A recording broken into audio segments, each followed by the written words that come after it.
Halo semuanya, masih bersama Anissa Channel. Sebelumnya saya mohon maaf ya, karena saat ini saya sedang melakukan ibadah umroh ke Tanah Suci. Jadi postingnya bakal sangat lambat. Semoga ibadah saya lancar dari berangkat hingga pulang nanti. Amin. Buat pembaca, selamat mendengarkan ya.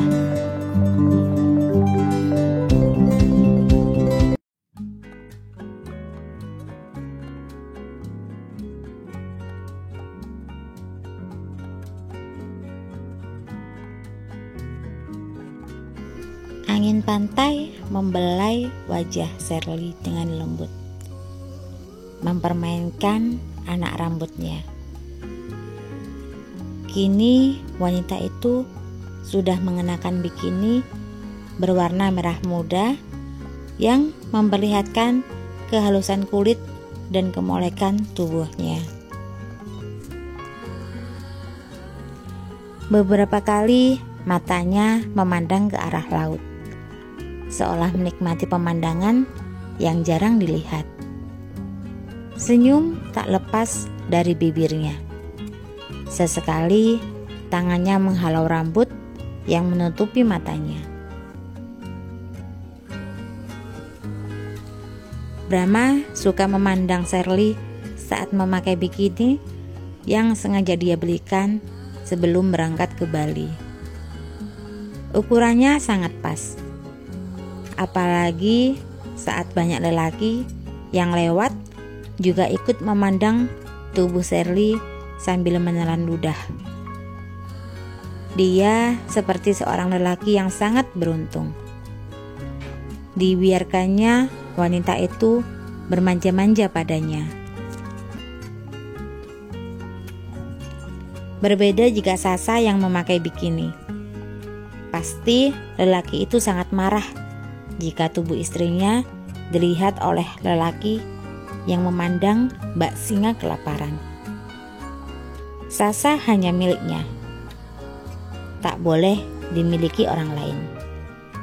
Kagum karena dia cantik, boleh.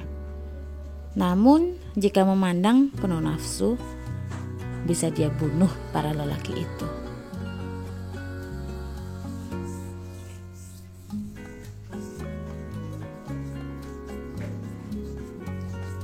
Sayang, kok orang-orang di sini memandang aneh pada kita? Tanya Sherly pada lelaki yang ada di sampingnya. Aneh bagaimana? Mungkin karena kamu cantik dan bersamaku yang tampan ini. Goda Brahma sambil menjawil dagu wanita berambut panjang itu.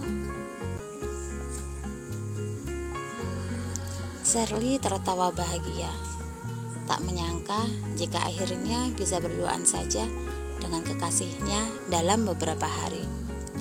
Hal yang sangat langka terjadi sejak mereka berhubungan. Sherly akan melakukan apa saja selama Brahma bisa ada di sampingnya, termasuk menyembunyikan hubungan ini dari Sasa. Ponselmu tak aktif? Tanya Brahma lembut. Sudah aku matikan, aku taruh di kamar. Lagi pula, tak ingin waktu kita terganggu, ucap Sherly dengan menggelayut manja. Kamu juga kan? Iya dong, hari ini aku milikmu, bisik Brahma yang membuat Sherly tersipu malu. Mereka tak tahu bahwa orang-orang itu memandang mereka dengan pandangan merendahkan. Mana ada pasangan selingkuh yang terlihat bahagia seperti itu. Tak menyadari bahwa Sasa telah mulai mengetahui perselingkuhan mereka. Bahkan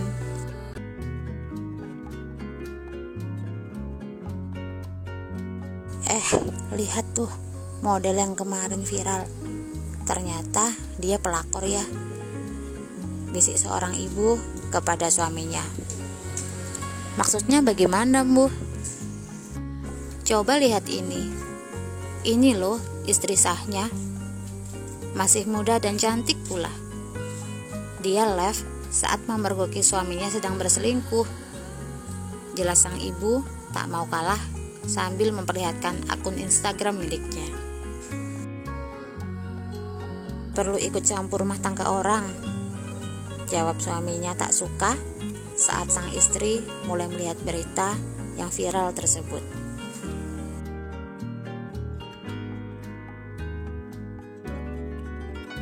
Gak ikut campur kok, sayang banget tuh kalau ditinggal begitu saja.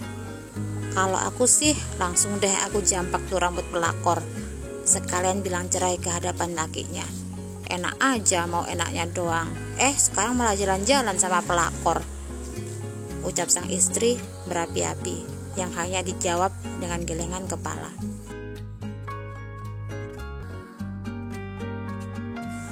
Mau tak mau, sang suami pun melihat ke arah pasangan yang tengah dimabuk cinta. Brahma yang sangat tampan di usianya tersebut dan juga Sherly, wanita yang membuat lelaki manapun menelan ludah saat melihat tubuhnya. Matanya tuh minta dicolok, ucap sang istri berang saat melihat suaminya memandang Sherly tanpa berkedip.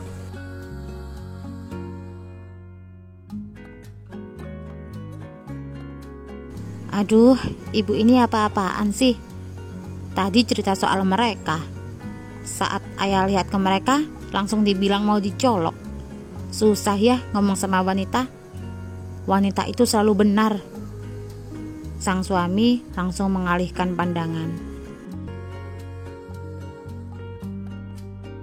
Orang tadi sontak membuat beberapa orang di sekitar juga memperhatikan ke arah Sherly dan Brahma. Ada yang tak peduli melihat Sherly dengan mata keranjangnya. Bahkan ada yang sengaja mencibir. Di mana Brahma dan Sherly berjalan, saat itu banyak mata memandang. Tentu banyak yang tak suka dengan tawa yang muncul dari bibir Sherly. Apalagi emak-emak militan yang jelas tak suka dengan sosok pelakor yang jelas ada di depan mata.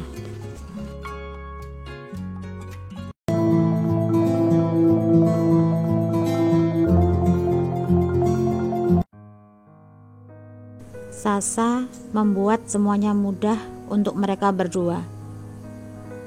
Dia kembali lagi ke rumahnya dengan perasaan hampa. Makin hancur saat setiba di rumah, Dewa sudah ada di rumah dengan kondisi tubuh demam dan beberapa kali muntah. Tubuh Dewa yang lemas membuat wanita itu mau tak mau menghubungi Brahma. Sayangnya, ponsel sang suami belum juga aktif.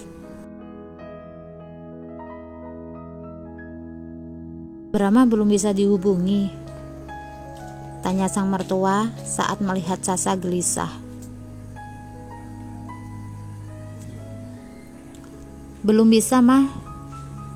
Saat itu Sasa ingin mengatakan semuanya tentang kelakuan sang suami. Mengatakan bahwa suaminya saat ini tengah berjalan-jalan dengan selingkuhannya ke Bali. Semua itu hanya ditelan bulat-bulat, tak dikeluarkan sampai waktu yang tepat. Nanti, jika semuanya reda dan bisa ditangani dengan baik. Dewa mulai diare, demamnya hampir 40 derajat. Kita tak boleh menunggu Brahma. Segera bawa Dewa ke rumah sakit, ucap Fiona sangat khawatir. Biar Mama yang nyetir, nanti Mama yang bilang sama Brahma.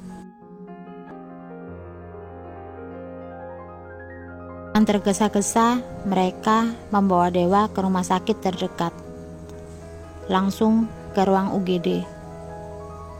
Ruangan yang berwarna serba putih itu membuat nyali Sasa menciut. Dia sama sekali tak ingin mengunjungi tempat ini lagi. tolong anak saya." Sasa langsung memberikan Dewa pada dokter jaga yang ada di sana. "Tenang ya Bu, anak ibu akan kami tangani dengan baik," ucap sang dokter sambil langsung meletakkan Dewa ke atas brangkar. Beberapa perawat menghampiri dan segera memeriksa keadaan Dewa. Dengan sigap, perawat sudah menancapkan jarum infus pada tangan kecil Dewa. Demam, diare, dan muntah-muntah membuat tubuhnya sangat dehidrasi. Air mata menetes tiada henti dari mata dua wanita itu saat Dewa tak bisa menangis. Tangis anak itu bahkan sangat lemah. Hanya air matanya yang memandang sayu pada mereka. Bibir dan wajahnya pun memucat.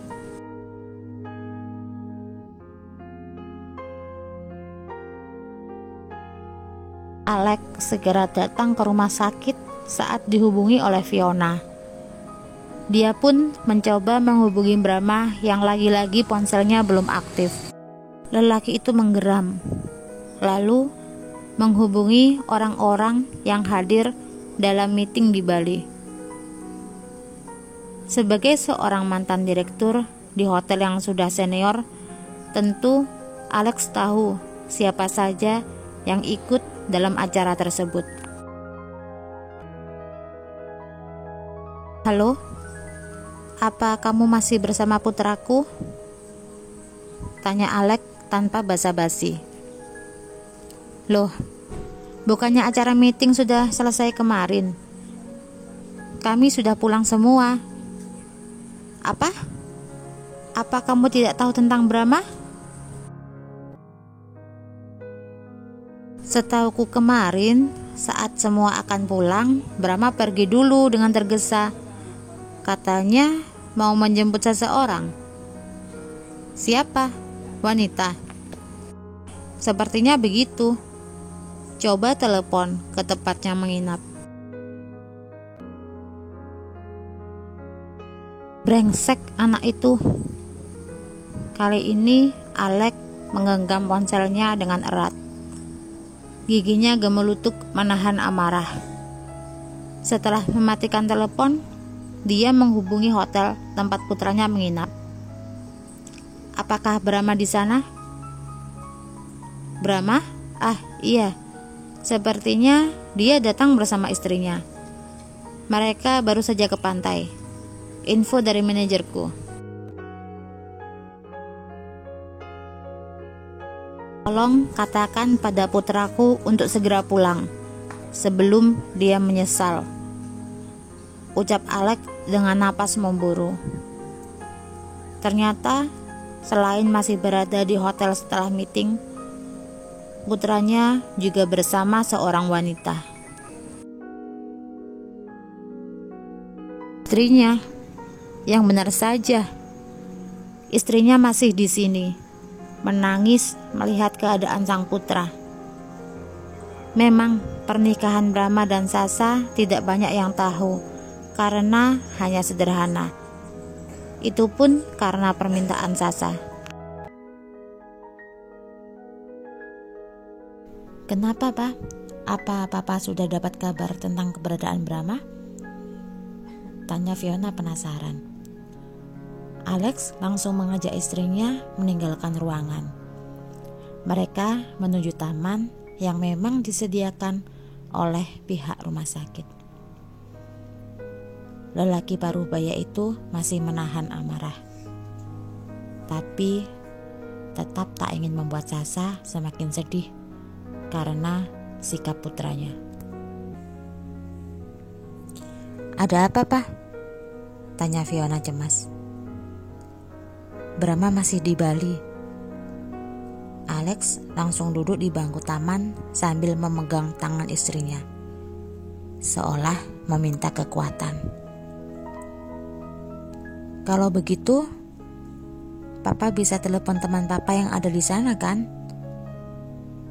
tanya Fiona masih tak mengerti. Sudah.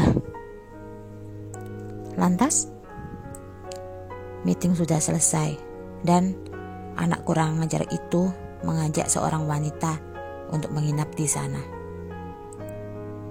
Ucap Alex sambil melihat ke arah sang istri. Fiona menutup mulutnya dengan kedua tangan, tak percaya dengan apa yang dikatakan sang suami. Selama ini, Brahma tak pernah dekat dengan perempuan, apalagi sebelum menikah dengan Sasa.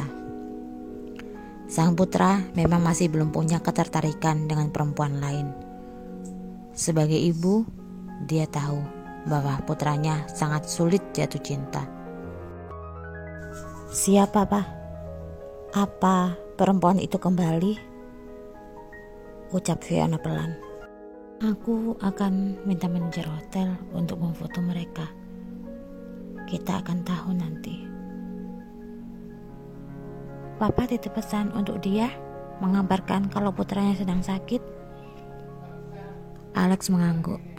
Lalu sang istri pun mengusap lengannya. Pak, jangan terlalu memikirkan Brahma. Ingat, saat ini Dewa sedang sakit. Sasa lebih membutuhkan dukungan kita. Fiona menatap mata sang suami dengan teduh. Walau sebenarnya hatinya sakit. Berbagai macam praduga mampir di benaknya tentang perempuan masa lalu yang membuat Brahma murung bertahun-tahun. Perempuan yang pergi begitu saja meninggalkan luka. Cuplikan part selanjutnya. Ada pesan dari Pak Alex. Pak Brahma harus pulang saat ini juga. Saat ini juga? Tapi saya sudah booking 1 minggu. Ucap Brahma sambil mengernyitkan kening. Tak tahu dengan apa yang ada di pikirannya sang papa. Sebenarnya ada apa? Tanya Brahma lagi sambil tersenyum.